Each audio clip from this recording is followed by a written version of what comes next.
안녕하세요. 황상민의 심리상담소 시즌 6 시작하겠습니다. 네, 오, 이제 좀 자발적으로 반응을 하시네요. 네, 오늘 나오신 분 누구세요? 또 왔습니다. 부산 아가씨. 아, 부산 아가씨. 열정. 오, 진짜 이런 분이 있어서 황심선은 더욱더 살아나고 있어요. 그렇네요. 옆에서 영혼 없이 그렇게 와 하는 그분은 누구세요? 영쌤입니다. 영쌤. 네, 안녕하세요. 네, 영하시네요. 네. 네. 자, 오늘 요즘에 뭐 이제 완연한 봄이 됐고 봄이 왔다는 거를 뚜렷이 느낄 수 있는 이유가 있을 것 같은데 영쌤 어떻게 생각하세요? 꽃이 펴서 그럴까요? 꽃이 펴서 글쎄요. 저는 뭔가 새로운 세상을 기대하는 이런 봄이 나타나서 그렇지 않을까요? 그렇네요. 뭐가 그래요? 새로운 세상, 정치가 새로워지면 세상이 바뀔 수도 있죠. 정치가 새로워질 거라고 기대는 하세요? 살짝? 아, 그래요? 왜 놀라시나요, 부산 아가씨? 정치가 대통령을 한 명 뽑는다고 해서 정치가 새로워질 거를 기대하는 이 국민들의 마음 꼭 이루어지기를 바라는데요. 그걸 기대하는 마음은 항상 처절한 배신을 맛보게 될 겁니다. 대통령 한 사람에 의해서 정치가 새로워지는 게 아니라요. 새로운 대통령을 뽑았을 때 국민들이 심기일전하여 그 새로운 대통령한테 어떤 일을 해달라고 아주 뚜렷하게 요청할 수 있을 때 정치가 조금 바뀔 수가 있겠죠. 그런데 국민이 분명하게 요청하지 않는다면 다시 정치인들은 늘 하던 대로 그대로 이 세상 그대로 갈 가능성이 높다는 거예요. 그 말씀을 들으니까 봄이 그닥 새롭지 않네요. 네, 저도 그래서 한번 그거 확인해 보려고 물어봤어요. 아, 예. 그런데 새로움을 지금 간절히 바라는 이 사연 한번 우리 들어보도록 하죠. 안녕하세요. 26살 대졸 회사원으로 직장 문제 때문에 걱정이 많은 이제 일한 지 6개월 차 신입입니다. 제가 하는 일은 공사 견적을 뽑고 재고를 관리하고 공사에 필요한 기계 장비들을 섭외하는 등의 일입니다. 하나의 오탈자도 용납하지 않고 사소한 것 하나도 놓치면 안 됩니다. 최대한 빨리 일을 수행해야 하는데 그러지 못한다며 너는 일을 너무 못한다고 자른다는 얘기를 들었습니다. 불행 중 다행인지는 모르겠지만 직속 상사가 천성은 참 괜찮은 친구인데 아직 사회생활이 처음이라 서투른 것 같다고 좀 더 단순한 업무를 시켜보자고 설득해서 업무 변경 후 회사에 남게 되었습니다. 그런데 두 번째 기회가 주어졌으니 열심히 해보자 하는 생각보다는 그냥 아무것도 하기 싫고 무기력해진 기분입니다. 회사를 마치고 집에 오면 씻지도 않고 바로 누워 잠들기 바쁩니다. 업무의 수준이 매우 높은 것은 아니지만 사소한 잘못에도 인격적으로 깎아내리는 발언을 하는 상사 때문에 너무 괴롭습니다. 너는 정신세계가 특이한 것 같다. 이상한 고집을 자꾸 부린다. 너는 회사에 놀러 왔냐? 수준이 안 맞아서 대화를 못하겠다 등의 말부터 시작해서 제가 앉아있는 의자를 발로 차는 행동들까지. 상사의 이런 행동에 분노가 일기보다는 이렇게 혼날 때까지 일을 못하는 내가 문제가 있는 것 같고 그렇다고 해서 노력해서 상황을 타파해보겠다는 의지도 사라진 제가 너무 한심하다는 생각이 듭니다. 자존감이 너무 낮다는 친구의 말에 책도 읽어보고 운동도 하고 비슷한 경험이 있는 사람들의 이야기를 듣는 등 나름 노력도 해봤지만 소용이 없는 것 같습니다. 저는 어떻게 해야 할까요? 여기서 못 버티면 너는 어딜 가든 패배자라는 상사의 말이 자꾸 생각나 잘리기 전까지 어떻게든 버텨보려고 하는데 너무 힘이 듭니다. 이 업무가 또는 이 회사 시스템이 저랑 맞지 않을 수도 있는 거라는 주변의 말에 아예 다른 일을 찾아야 하나 생각도 하고 있습니다. 만약 퇴사를 하게 된다면 저 같은 사람은 어떤 일을 하면 좋을까요? 제가 좋아하는 일은 남을 돕는 것, 그림 그리는 것, 음악 감상하는 것, 책을 읽는 것 등입니다. 그리고 권위적인 것을 싫어하고 고집이 세고 청개구리 기질이 좀 있습니다. 한 가지 생각에 빠져들면 계속 그 생각으로 하루를 보내기도 합니다. 요즘은 내가 무능하다는 생각, 앞으로 어떻게 무얼 하며 먹고 살아야 하나 하는 생각에 잠이 안 오거나 어떨 때는 도피성 수면을 취하느라 주말 내내 잠만 자는 일도 있었습니다. 저의 삶의 가치는 경제적 안정, 즐거운 삶, 마음의 평화, 인정, 성취감입니다. 네. 아, 참 재밌는 사연이네요. 어떻게 두 분은 어떻게 느끼십니까? 되게 우울했어요, 저는. 아, 우울했어요? 네. 아, 본인 과거가 생각났군요. 아니, 그 정도까지는 아닌데 저는 이분의 상사들이 이분한테 너무 심한 것 같아요. 뭐예요? 전 참 좋은 직속 상사를 만난 것 같은데요. 사회생활이 처음이라서 둔 것 같아요. 좀 더 단순한 업무를 시켜보자. 네. 이렇게까지 봐주는 상사를 가졌는데 왜 상사가 나쁜 사람이라고 그래요? 아, 나쁘지는 않는데 예를 들면 뭐 인격적으로 깎아내리는 발언을 한다. 내지는 막 뭐 의자를 사소한 찬다. 잘못에도 인격적인 발언이라는 게 주로 어떤 걸까요? 너는 정신세계가 특이한 것 같다. 아니 특이한 정신세계를 가진 사람한테 특이하다고 그러지. 정신세계가 놀랍다 이렇게 해야 돼요? 그리고 이상한 고집을 부린다. 이상한 고집을 부리는 거를 아니 이상한 고집을 이상한 고집을 부린다고 그럴 부리니까 부린다고 이야기하는 거라는 그렇죠. 말씀이신 거죠? 네. 그리고 회사에 놀러 와서 놀러 온 것 같은 행동을 하니까 너 회사에 놀러 왔냐 이렇게 하는 거지. 근데 이상하게 이분이 이제 무기력해지고 뭔가 막 이게 두 번째 기회를 받았으니까 이제 열심히 해야 되는데 이분 이상하게 무기력하고 그러니까 더 이 뭐라고 할까요? 계속해서 이 악순환이 계속되는 것 같아요. 그렇죠. 네, 근데 그게 그 상황이 그게 왜 저는 상사 잘못이에요? 아, 네. 그렇죠. 그때 과거 상사는 영쌤한테 뭐라고 이야기했는지 본인의 경험을 소상히 밝히세요. 그런데 지금 생각해 보면 그분이 그렇게 심하게 한 건 없어요. 아니, 그냥 지금 생각해 보면 그분이 한 거를 소상히 이야기해 주세요. 그게 심한지 안 한지는 우리가 이야기해. 안심합니다. 네. 왜냐하면 제가 뭔가 뭐 글을 작성을 하면은요, 무슨 빨간 펜 선생님처럼 펜을 두시고요, 막 마치 제가 틀리지 않은 것을, 제가 틀린 것을 이렇게 고쳐주지 않으면 안 된다는 어떤 그걸 미션으로 생각하시면서 제 걸 막 고치셨어요. 오, 진짜 훌륭한 상사네요. 그러게요. 상사는 아, 그걸 해주는 상사가 얼마나 고마운 건데. 보통 안 해줘요. 그렇구나. 네. 그런 상사님을 제가 제 마음에 막 미움을 담고 있었네요. 그러네요. 네. 그건 이 친구하고 마찬가지네요. 그런가요? 네. 제 부하 직원 중에 그런 친구가 있었어요. 제가 네. 보기에는 전혀 적성이 맞지 않아요. 아. 네. 이 일의 특성을 파악하지를 못해요. 네. 그런데 본인은 굉장히 잘하고 있다고 생각해요. 아. 훌륭해요. 네.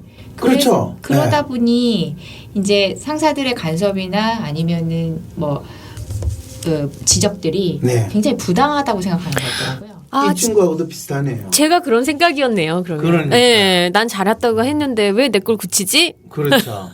그래서 네. 예, 상사 입장에서 나쁜 뜻으로 지적한 게 아니라 정말. 이게 빨리 적응하기를 바래서 처음에 간섭을 해서 잘 가르쳐 주려고 했는데 굉장히 그 친구가 거부를 했어요. 그렇죠. 그러자 상사들이 손을 뗐고 그럼 네가 알아서 해보라고 맡겼는데 그렇죠. 그때부터는 일의 능률이 오르지 않았어요. 잘 모르니까. 근데 그렇죠. 이 친구는 물어보는 걸 굉장히 싫어했어요. 그렇죠. 자기가 잘한다고 생각했기 때문에. 음흠. 그래서 가져온 거에 대해서 이 부분은 이러니까 이렇게 하라라고 알려주면서 지시를 해도 왜 쓸데없는 간섭을 하냐는 식의 오히려 억반대의 그런 반응을 상사에게 보여줌으로써 트러블이 계속 일어나는 네. 그런 상황이 됐죠. 그렇죠. 상사분들께서 힘드셨겠네요. 근데 본인도 힘든 거죠. 아. 본인이 제일 힘들겠죠. 네. 뭐가 잘못됐는지를 거의 모르니까. 오이 훌륭한 지금 사례예요. 지금 딱 이 친구 사례하고 똑같네요. 그럼 그때 지금 부산 아가씨 입장에서는 그 동네에서는 어떻게 그 문제가 해결이 됐어요? 그만두셨어요. 네, 결국에는 이 친구도 그만두는 문제를 지금 고민하니까 이렇게 상담 사연을 보낸 거죠. 아니 근데 해줄 수 있는 조언이 그거였어요.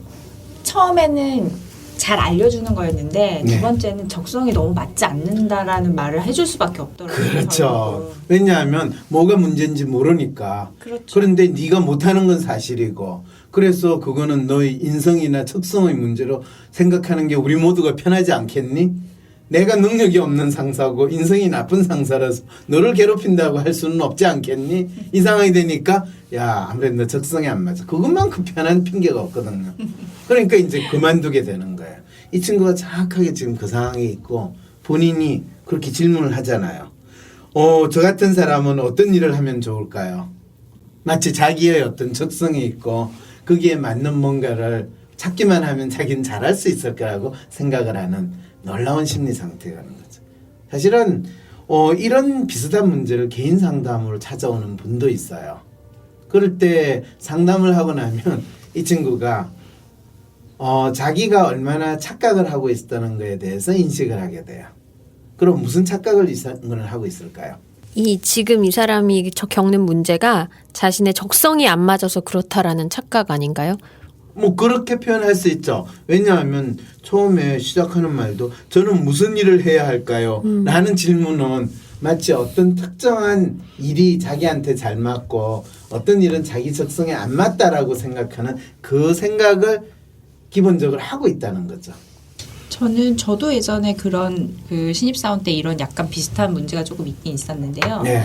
지금 시간이 지나면서 느껴보니까 여기에 이상한 고집을 자꾸 부린다라는 이 지적이 있었잖아요. 네. 자기 기준이 너무 강했던 게 아닌가 싶어요. 그런데 재밌는 건요. 네. 이 친구의 WPI 프로파일을 보면요. 셀프가 바닥이에요.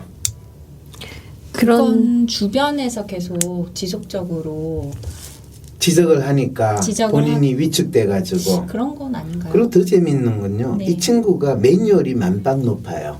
네. 그런데 그게 이상한 고집이 아니라 이 친구는 나름대로 규범과 같은 거 이건 이렇게 해야 되는 거 아닌가요? 라는 생각 어떤 당위적인 거 이런 생각을 가지는데 그 당위적인 생각이 상황에 따라서 유연하게 적용이 안 되면 마치 그 사람 개인이 고집을 부리는 것처럼 느껴지게 돼요.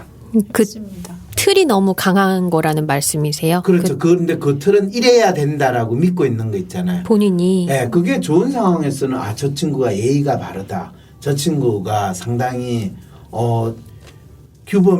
규범을 잘 따른다. 뭐 이런 식의 생각으로도 되기도 하죠. 그래서 제가 말씀드리고 싶었던 것도 그거예요, 사실은. 그러니까 저희 그 친구 같은 경우도 저도 그랬지만 예전에 나쁜 뜻이거나 그런 건 아닌 건 확실히 알겠어요. 그리고 굉장히 열심히 하려고 한다는 것도 보이는데 전혀 우리 조직에서 필요한 요건들을 갖출 생각을 전혀 하지 않는 그렇죠. 거예요, 지속적으로. 그렇죠.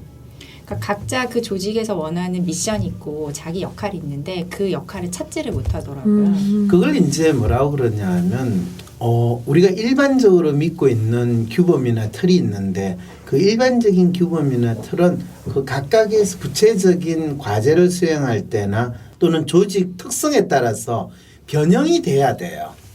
근데 그렇게 바뀌는 것 자체에 대해서 마치 상당히 야매로 한다든지 또는 뭐 그렇게 하면 변칙이라고 생각하든지 그렇게 하면 부조리하다라고 생각을 하는 경우까지도 있어요. 특히 매뉴얼이 높으신 분은 그런 경우가 상당히 높고 매뉴얼과 컬처가 높으니까 그런 측면에서 대화가 쉽지 않아요. 이런 경우에는. 그래서 본인이 수준이 안 맞아서 대화를 못 하겠다라고 이야기하는 것 자체는 아마 상사의 입장이나 동료나 또는 주로 이제 선배나한테서 많이 듣는 이야기인 것 같아요. 근데 선배 입장에서는 얘하고 왜 말이 안 통하는가라는 거를 느낄 때 상당히 답답한 거죠. 그래서 이 친구 사실은 프로파일 자체는 이 친구의 특성에 대해서 많은 걸 알려주는데 더 황당한 건 뭐냐면요. 본인은 뭐라고요? 저 같은 사람은 어떤 일이 맞을까요? 이 질문을 해요. 그럼 저는 이런 분한테는 뭐라고 질문하냐면 지금 이분은 어떤 사람인가요? 라는 질문을 할 수밖에 없어요. 영세. 네. 이분은 어떤 사람인 것 같아요? 이분은요, 이분이 좋아하는 거는요, 남을 돕고 그림 그리고 음악 감상하고 책 읽는 것, 그리고 권위적인 것을 싫어하고 고집이 세고 청개구리 기질이 있다고 이야기를 해요. 그렇죠. 네. 자기는 그런 특성이 있다고 그랬죠. 네. 이런 특성이 있는 사람이 일단 회사에서 일을 잘할 수 있겠어요? 없겠어요? 없다고 저는 이거 보면서 생각을 했어요. 그렇죠. 네. 그래서 저는 이분이 네. 약간 예술적인 일 뭐 이런 걸 하셔야 되나? 아니면 약간 사회 뭐 활동 봉사 막 이런 일을 하셔야 되나라는 생각이 좀 들었어요. 이걸 한마디로 이야기하면 어떤 사람이라고 우리는 이야기할 수 있어요? 글쎄요, 제가 그 친구한테 느낀 걸로 표현하면요, 그냥 자기 하고 싶은 것만 하더라고요. 그거는 이 부산 아가씨가 있는 조직에 있었던 그 친구고 이 사연을 준 사람만 가요. 그 사람하고 지금 너무 지금 일치시켜서 이야기를 하는데. 왜냐면 그분이 좋아하는 건 되게 비슷하고요. 그래요? 네, 여기 오. 남을 돕는 거 뭐 이렇게 쭉 나와 있고. 그 말은 자기 그래서- 하고 싶은 것만 이 좋아하더라는 걸 뭐라고 표현하느냐 하면요. 그거를 아주 전문 용어로 표현하면요. 한량이라고. 아, 네, 백수기의 한량이라고 그래요.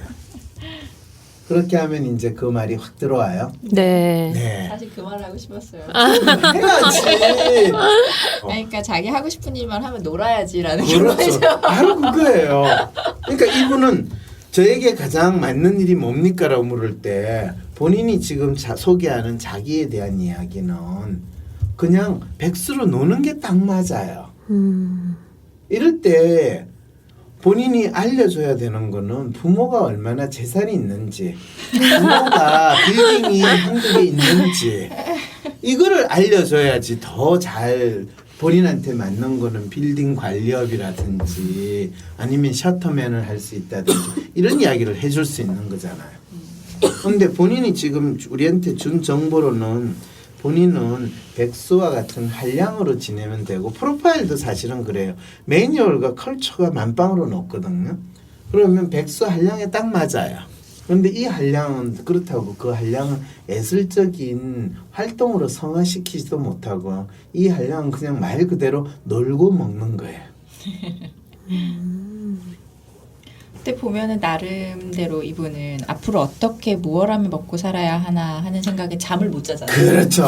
이제 그러니까 재산은 없는 이제 알겠죠. 부모한테 뜯어먹을 재산, 부모가 물려줄 재산은 없다는 거. 그러니까 본인이 지금 당장 내일 먹을 이 때거리를 걱정하는 그 상황에 있는 친구예요. 보니까 남자인 것 같아. 26살 대졸 회사원 6개월짜리라고 하니까 아주 모범적이고 성실하게 살려고 노력하는 사람인데 나름대로. 그런데 지금 프로파일 보면요. 이 리얼리스트하고 에이전트 성향은 바닥이거든요. 그러니까 이 친구가 자기가 뭘 해야 되고 어떤 일을 해야 되는지에 대한 생각이 거의 없고 그리고 현실적으로 그거에 대해서 파악하는 것도 상당히 떨어진다는 거예요. 그래서 이런 경우에 이제 이 친구의 가장 대표적인 문제는 자기가 가지고 있는 문제가 직장에서 상사한테 이 인격적으로 깎아내는 모독하는 발언을 들었다라고 생각한다든지 또 친구들이 자기 자존감이 너무 낮다고 이야기하는 거 이런 남들이 자기에 대해서 이야기하는 거에 대해서 상당히 신경은 쓰지만 정작 자기가 왜 조직에서 힘들고 또 조직에서 자기가 무엇을 이루려고 하는지에 대한 그 부분이 분명하지가 않아요. 그러면서 회사 왜 다니니 하면 회사 월급 주니까 다니는 거 아니에요? 그럼 너 진짜 그 돈을 바라고 회사를 다니니? 라고 하면 이러는 거예요. 그럴 때 너는 왜 사니? 뭘 위해서 사냐 하면 가치를 보통 이야기하잖아요. 이 네. 친구의 가치 한번 보세요. 본인의 삶의 가치는 경제적 안정, 즐거운 삶, 마음의 평화, 인정, 성취감이에요. 그럴 때 경제적 안정은 매달 월급을 받으니까 충족이 돼요. 네. 그다음에 그 돈을 쓸 때는 즐거운데 회사에서 일을 할 때는 괴로워요. 그리고 회사에서는 마음의 평화를 얻을 수가 없어요. 네. 그리고 바깥에서도 이제 더 이상 마음의 평화를 가지기 힘들어. 언제 잘릴지 모른다는 거. 인정. 이거는 회사에서도 인정 못 받으니까 못 느껴요. 성취감. 더욱더 못 느껴요. 회사를 다니는 것은 자신의 삶의 가치를 이루는 것이 반하는 거지. 유일하게 이루어지는 것은 경제적 안정이라는 것밖에 없고 본인의 삶의 가치는 회사를 다니면 안 된다라는 것을 너무나 확실히 스스로 삶의 가치에서도 드러내고 있는 상황이라는 것까지 알고 있죠. 삶의 고민을 제대로 해결하려는 자, 점집도 정신병원도 아닌 치유상담소로. 치유상담소에서는 비슷한 고민을 가진 사람들이 모여 황상민 박사에게 집단 상담을 받고 답을 찾습니다. 첫 시리즈인 교육 진로의 밤은 4월부터 열립니다. 공부, 자녀 양육, 취업, 커리어 개발과 진학 때문에 괴롭다면 교육 진로의 밤으로 오세요. 신청은 팟빵 및 네이버 카페 공지사항의 구글 폼을 클릭하세요. 문의 전화는 010-5720-9430입니다. 이 사연 준 분의 문제는 뭐냐면 자기의 진짜 문제를 모르고 있다는 거예요. 그 자기의 진짜 문제는 위에 상사나 회사의 업무의 성격이나 또 자기가 원하는 거 그것 때문에 발생하는 게 아니고요. 정작 자기라는 사람이 어떤 사람인지를 너무나 모르고 지금 회사를 다니고 있다라는 것도 있어요. 근데 이와 비슷한 케이스를 제가 개인 상담했을 때 가장 전형적으로 일단 자기가 어떤 사람인지에 대해서 전혀 이해가 없어요. 그리고 주위에 있는 친구들이 한테 힘들다고 하소연할 때 친구들은 야 그러면 다른 데 한번 해봐. 다른 데 알아봐. 이런 식을 위로라고 했다는 거예요. 근데 이 친구는 진짜 상사로부터 듣는 모든 거는 이 친구가 상당히 독특하다라는 걸 그대로 알렸는데 이 독특한 건 왜 독특한지 아세요? 이 친구는요 상당히 놀라운 특성을 가지고 있어요. 어떤 게 놀라우세요? 이 친구는 아이디얼리스트 성향과 휴머니스트 성향과 로맨틱 성향을 다 가지고 있는 삼중고에 시달리는 또는 삼중 코팅 냄비와 같은 거예요. 그게 좋은 건가요? 나쁜 건가요? 이 세 가지 아이디얼리스트와 휴머니스트 성향과 로맨틱 성향이 있다는 것은 상당히 재능이 많은 친구라는 거예요. 그런데 문제는 그 재능을 현실적으로 자기가 수행하는 과제에 쏟지 않고 본인이 좋아하는 거에만 쏟는 그 특성이 있고 그래야 한다라고 믿고 있는 아주 놀라운 정신세계를 가지고 있다. 그렇군요. 그럼 하루는 아이디얼리스트. 그렇게 하면 너 참 독특한 사고를 가졌다? 안드로메다에서 왔냐? 이런 소리를 듣게 되고 열받아가지고 막 신경질 부리면 너 성질 더럽네? 로맨티스트. 그리고 어떤 때는 어이 우리 같이 뭔가 이거 하시죠? 뭐 휴머니스트 오지랖을 발휘하다가 너 지금 뭐 하는 거야? 이렇게 되는 거죠. 매일매일 좌충우돌이 되는 상황이 되니까 갑자기 자기가 인격적으로 대우를 못 받는다는 느낌을 당연히 가지게 되는 거예요. 이럴 때는 너는 세 개의 탈을 가지고 있단다. 마스크를 쓰고 있거든. 그럼 회사에서 아침에는 로맨티스트, 점심에는 휴머니스트, 저녁에는 아이디얼리스트 되면 너 완전히 또라이 소리 듣기 좋고 회사에서 너가 어떤 사람으로 다른 사람이 너를 받아들이기도 참 힘들단다. 그리고 일을 할 때는 휴머니스트로 일하고 놀 때는 로맨티스트로 놀면 그거는 사람들이 돌아버리지. 무슨 말인지 이해가 되세요? 네, 그 놀 때 로맨으로 논다는 건 무슨 뜻인가요? 놀 때 로맨으로 노는 건 자기 감정에 자기 정치에 빠져서 다른 사람 신경 안 쓰고 그렇군요. 네. 그럼 다른 사람들은 재미없겠네요. 같이 놀기. 말이라고 하세요. 예. 놀 때는 휴먼이 가장 좋아요. 그렇군요. 네. 그러니까 진짜 본인을 잘 몰라서 본인의 그 특성을 어디에 써야 될지를 모르니까 더 힘들어 하시는 그렇죠. 거군요. 그렇죠. 실제로 그게 본인이 성향이 하나면 차라리 간단해요. 뭐가 문제가 되고 어디에서 부닥친다고 하는데 삼중 코팅인 이 프로파일이 나오면요. 상당히 재주가 있고 능력이 있음에도 불구하고 그게 적재적소에 자기가 발휘를 해야 되는데 못하는 상황에 처하게 돼요. 그러다 보니까 리얼리스트 성향과 에이전트는 바닥이 되어버리는 거죠. 그러면 진짜 일을 잘하는 능력이 있음에도 불구하고 현실적으로는 일을 못하는 사람으로 취급을 받게 돼요. 내부적인 갈등이 되게 많으실 것 같아요. 그렇죠. 이분은 너무 그렇죠. 그래서 제가 이걸 보고 고통스러웠군요. 네. 그래서 사실은 어쩌면 자기를 확인할 수 있는 가면을 3개나 가지고 있으면 사회생활에 훨씬 좋을 수도 있는데 자기가 어떤 가면을 가지고 있고 그 가면을 각기 어떤 다른 상황에 사용할지 모를 때는 엄청난 혼란을 겪게 돼요. 그래서 본인이 개인적으로 있을 때 사용해야 될, 쓰고 있어야 될 가면, 회사에서 일을 할 때 써야 되는 가면, 또 본인이 회사에서 능력 있는 사람으로 인정받기 위해서 써야 되는 가면, 회사에서 상사들하고 좋은 관계를 얻기 위해서 써야 되는 가면, 친구들하고 잘 지내기 위해서 써야 되는 가면, 이런 가면들이 각각 상황에 따라서 달라져야 되는 거. 보통 여성분들 그러죠. 옷을 입을 때 어떻게 해야 된다고 그러죠? 어떻게 해야 되죠? 상황에 맞춰서? 그렇죠. 행사와 상황에 맞춰서 언제 어디서 누구를 만나는 자에 따라서 옷차림이 달라듯이 회사에서나 우리가 생활을 할 때는 언제 어디서 누구를 만나서 무엇을 하느냐에 따라서 각기 다른 자기의 성향을 발휘할 수 있는 사람과 그걸 발휘 못하고 줄기장창 하나만 가지고 써야 되는 사람이 그 삶에 있어서 느낄 수 있는 이 다양함과 풍요로움은 같겠어요, 다르겠어요? 다르겠죠. 다르죠. 그걸 잘하면 본인이 누리는 그 컬처와 이 에이전트 성향도 같이 올라갈 수 있고 또 본인의 셀프도 훨씬 더 자기의 아이디얼리스트 수준만큼 뚜렷하게 가질 수가 있는 거예요. 근데 그러지 못하니까 자기가 어떤 사람인지 부닥치고 있는 진짜 문제가 뭐 어떤지를 모르는 상황이다 보니까 저는 무슨 일을 해야 하나요? 이런 좀비와 같은 질문을 던지게 되는 거죠.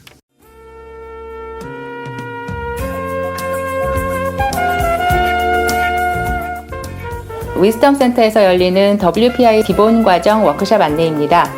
위스덤 센터에서 진행되는 이 기본 과정 워크숍에 참여하시면 WPI 개발자이신 황상민 교수로부터 직접 성격 심리 원리와 WPI 기본 유형 그리고 프로파일 해석의 기초를 배우실 수 있습니다.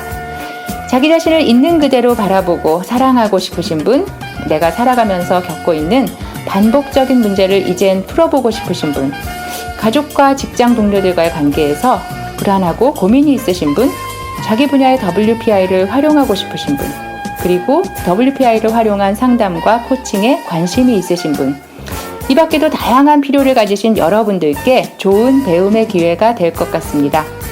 WPI 기본 과정 신청 또는 문의사항은 위스덤 센터 홈페이지 공지사항을 확인하시거나 전화 또는 메일 주시면 되겠습니다. 전화번호는 02-6207-7430, 이메일 주소는 wisdomcenter@naver.com입니다.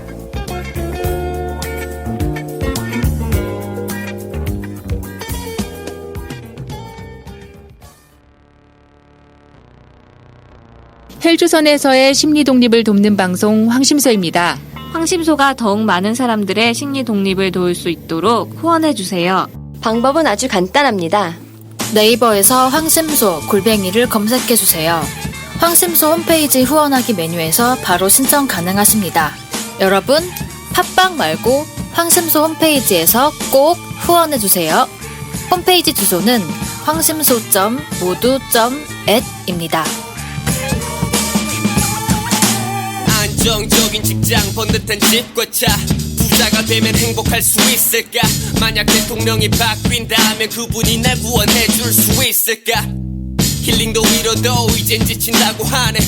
다들 문제 엉뚱한데 팟빵 구독하기, 댓글 달기, 하트는 기본인 거 아시죠?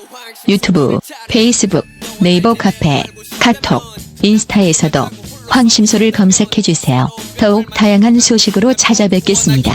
황상민의 심리상담소. 저는 무슨 일을 해야 하나요? 이런 좀비와 같은 질문을 던지게 되는 거죠.